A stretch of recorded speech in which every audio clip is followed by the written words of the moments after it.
Hi, నేను ఒక incident గురించి మాట్లాడదామని వచ్చాను. ఇన్‌స్టాలో ఒక 2 డేస్‌గా ట్రోల్ అవుతుంది. నేను ఒక వీడియో చూశానంట. ఒక 2, 3 వీడియోలు చూశాను. సో, ఆ అమ్మాయి ఏంటి వీడియో అనేది నా వీడియోకి యాడ్ చేస్తాను. సో, ఆ అమ్మాయి ఏంటి ఆ సిచ్యువేషన్ బట్టి ఆ వీడియో నేను చూసిన దాన్ని బట్టి నాకు అర్థమైంది ఏంటంటే, అమ్మాయి ఏం చేసిందంటే ఒక అబ్బాయిని లవ్ చేసింది. 3 ఇయర్స్‌గా లవ్ చేసుకుంటున్నారు. పెళ్లి చేసుకుంటా అని చెప్పాడు. వాళ్ళిద్దరు ఫిజికల్‌గా కూడా కలిసున్నారు. సో, ఇప్పుడేమైందో నాకు తెలీదు గానీ ఆ అమ్మాయిని పెళ్లి చేసుకొని అంటున్నారు. ఆ అమ్మాయి ఇంటి దగ్గరికి వచ్చి గొడవ చేస్తుంది. ఆ పేరెంట్స్ కూడా చేసుకొని అంటున్నారు. ఆ అబ్బాయికి చేయను అంటున్నారు. ఆ అబ్బాయి కూడా ఏంటి చేసుకోనని అంటున్నాడంటే మరి నాకు ఈ మ్యాటర్ అయితే క్లారిటీగా తెలియదండి నేనైతే మాట్లాడటానికి. సో నేను ఇప్పుడు దీని గురించి ఏం మాట్లాడదాం అనుకుంటున్నానంటే ఆ వీడియో కింద కొన్ని కామెంట్స్ వచ్చాయి.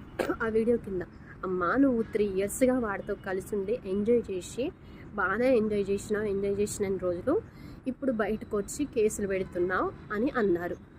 ఒకటి అండి, ఆ అమ్మాయి ఆ అబ్బాయితో కలిసి ఉండేనా, ఎంజాయ్ చేసినా ఏం చేసినా ఆ అబ్బాయి పెళ్లి చేసుకుంటానని చెప్పడం వల్ల ఆ అబ్బాయి మీద ఒకే ఒక నమ్మకం ఉంది కాబట్టి ఆ అమ్మాయి తన్ని తాను ఆ అబ్బాయికి అర్పించుకుంది, తనతో కలిసి ఉంది కదా.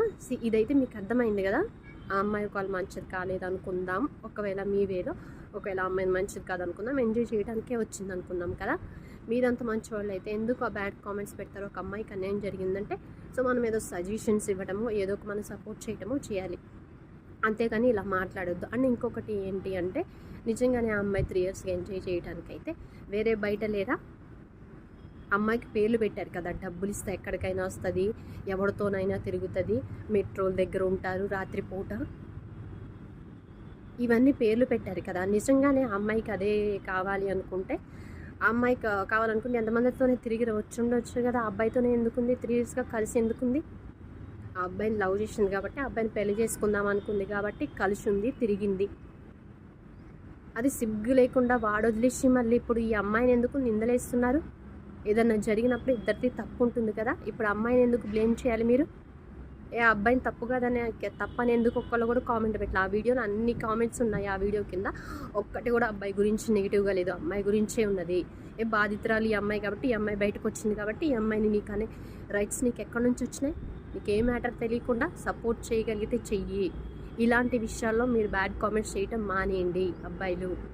అబ్బాయిలనే కాదు ఎవరైనా సరే బ్యాడ్ కామెంట్స్ చేయటం మానేయండి. ఆ సిచ్యువేషన్ మన దగ్గర దాకా వస్తే అప్పుడు మనకు నొప్పి తెలుస్తుంది, లేకపోతే తెలీదు. అబ్బాయిలు ఏది చేసినా కరెక్టే, బిందాసుకు బతకొచ్చు, వాడు లవ్ చేయొచ్చు, 10 మందితో తిరగొచ్చు, పక్కెళ్ళి పెళ్లి చేసుకొని బిందాసుకు బతకొచ్చు. ఏదన్నా అంటే అబ్బాయి ట్యాగ్ చేసుకొని బతుకుతున్నాడు. అమ్మాయి కదా ఇక్కడ బలైపోయింది. వాడికేంటాడు బాగానే ఉంటాడు.